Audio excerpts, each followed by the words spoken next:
Hello everyone, Jeff with the Green Review. Today let's talk about the labels on grass seed. I've got a couple of open bags of some shady mixes here, and the problem is that they're shiny and you really can't see them very well. So what I've done is I've printed new labels, and so they're easy to read and in the same format as the grass seed labels, so we can discuss the information on here. The first thing you're going to see on the label is the name, and it's going to be a blend or a mixture. In this case, we have the Greener View Sunny Blend, and it's a Kentucky Bluegrass blend. Now, what is a blend? A blend in grass seed is a bunch of different varieties all put together of the same species. We don't have different species like ryegrass and bluegrass. That's going to be the mixture part. In a blend, it's all of the same species and it's just different varieties.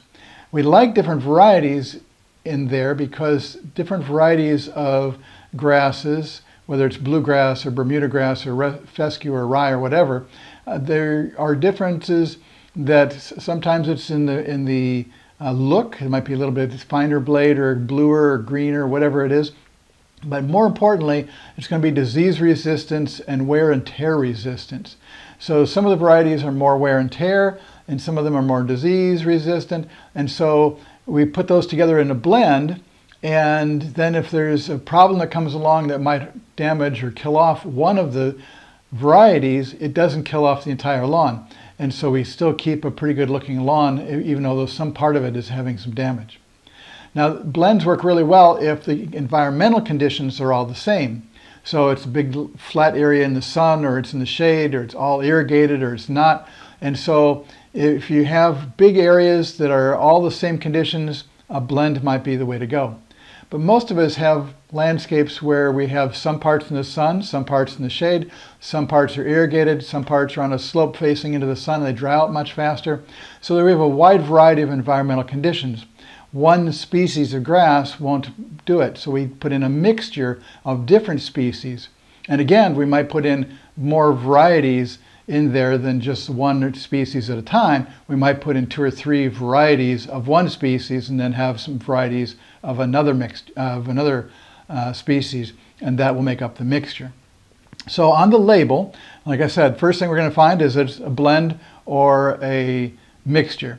And then there's going to be a table, and there's going to be a listing of the percentages of the seeds that are in there, the varieties, the germination rates, and the origin.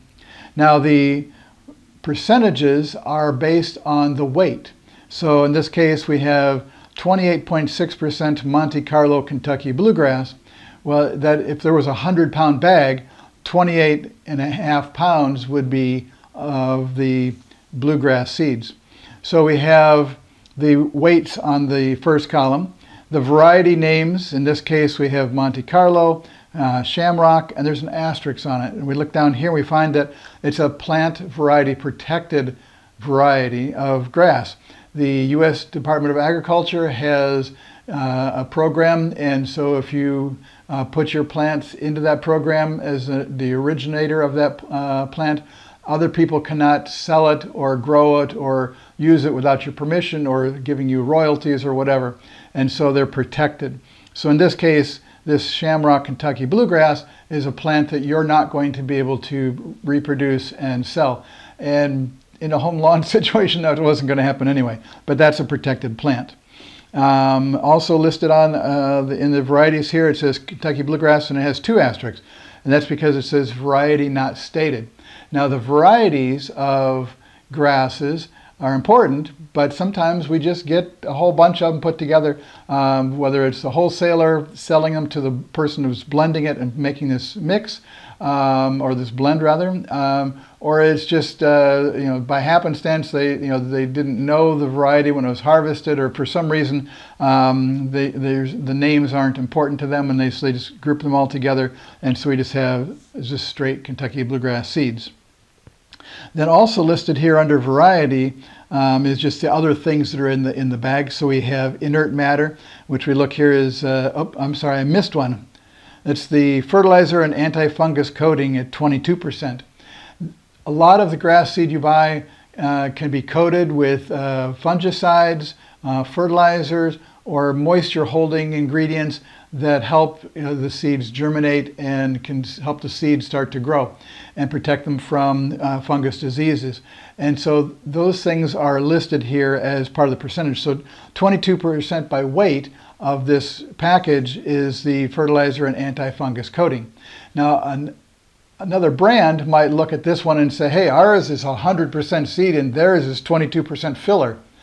Well, no, it's not filler. It's serving a purpose. It's not just there for no reason. So be careful in the advertising when you see some other brands say that different brands have fillers. What is the material that's doing the filling? In this case, it's beneficial ingredients of the fertilizer and of the anti-fungus, which will help the seeds grow a lot better. So the other brand doesn't include those, and you may want to have those. Then let's go back to inert matter. In this case, it's 0.3%. That's basically dust. And in the case of grass seed, the husks and the hulls break off, and so you end up with a lot of little parts things all in there. Every time the bag is picked up, something, little pieces break off, and so you're going to end up with some of that in there. It's meaningless. Don't worry about it. In this case, 0.3% is a pretty small amount.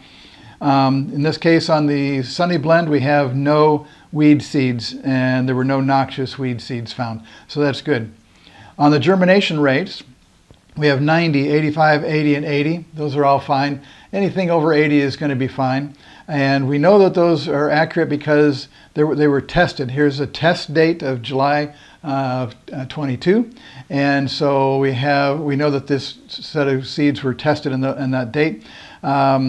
Different states have different rules as to how long the seeds can be stored before they're sold. And so in this case, several of the states are saying that within 1 year or a year and a half or so, this bag either needs to be retested or sold or taken apart and remixed, and then the new batch tested with the new seeds and the old seeds mixed together, and we'll come up with a germination rate. As long as we're in that 80-90% range, we're going to be fine.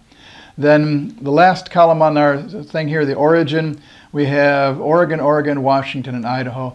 The northwestern part of the United States produces a lot of grass seed, and so that's pretty common to see those states listed. Then farther down in our package, we have the weight, the lot number, which of course we don't care about. Then the seeding rate is important because we need to know how big an area we have before we go to buy the seeds, so we know that we have 1,000 square feet or 10,000 or whatever. Then we can look on this case, 1 pound per 350 square feet for new lawns, and 1 pound per 700 square feet for overseeding existing lawns, because you don't need as much because there's already grass plants growing there. So that's good information that we're going to need to be able to buy the proper amount of seed. And then the information on the company is listed after that. So the company information is probably not going to be important unless you have a problem, then you're going to send off for information. Now on this other label, we have the Greenerview Shade Grass Mixture. Now the mixture has Creeping Red Fescue, 2 different varieties, Chewing Fescue, ryegrass, and perennial ryegrass. And again, this perennial ryegrass, the variety is not stated, so we have possibly several different varieties in there and different percentages. In this case, the inert matter is a little bit higher, 1.5%. And that's still fine. The other crop seed at 1.2%, that's other grass seeds. This could be caused by old plants in the field that were growing up, and when they changed crops, and so there's different seeds that were harvested. It could be something in the production in the factory where there was seeds mixed in somehow. Not a big deal when it's other crop seeds, because that means it's usually other bluegrass or other seeds, and that won't hurt anything. Weed seeds at 0.1% is not bad, but the noxious weeds at 55 annual bluegrass seeds per pound and 10 clover seeds per pound.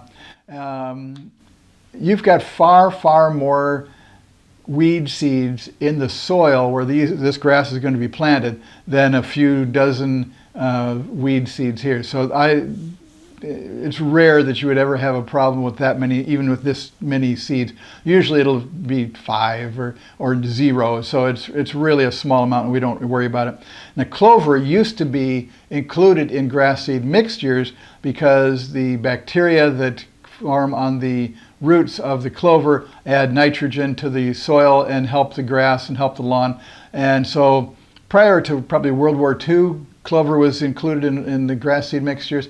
After World War II, there was more of an advertising campaign to eliminate it and to have the cleaner lawn area look, and so it's been taken out. If you want to have a more of a natural area of lawn, adding clover in there is fine. It will help be beneficial to the lawn so you don't have to fertilize as much.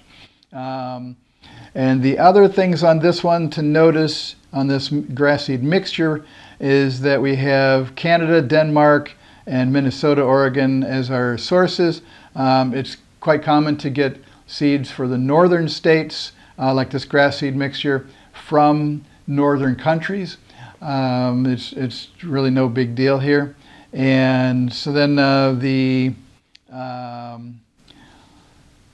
seeding rate here is a little different at 5 pounds per 1,000 square feet and 1 pound per 1,000 if you're overseeding. So a little bit different rate there, but no big deal. So in this case, we have a couple of different red fescues, which are good for the shade. The chewing fescue is good for the shade. The Italian ryegrass and perennial ryegrass grow okay in the shade, take more wear and tear resistance. They're more of a bunch grass rather than a spreading grass, and so they're not as nice of a look. And the Italian ryegrass is a lot of times an annual, maybe living 2 or 3 years, but tends to grow really quickly at the beginning so that you get a good coverage as soon as the seeds are planted, but then it slowly dies out. And that's a good thing in this case because the red fescues look better. And so it's a small percentage of the grass is the ryegrass types. And so it's a good mixture here with the combinations. So what's this mean to me? Look for the varieties. That's the most important part. Look at the percentages. Sometimes you'll see that what variety you're looking for is a pretty low percentage, and another package has it at a much higher percentage. And so you look for those two things. The rest of these things, the germination, the origin, the weed seeds, the inert matter, all those things are nice to get a little general idea of the quality of the seeds, but they're really not as important as knowing the varieties and the seeding rates. So next time you're going to be looking for grass seed, look for those two things. And this is Jeff with the Green Review. Thanks for watching.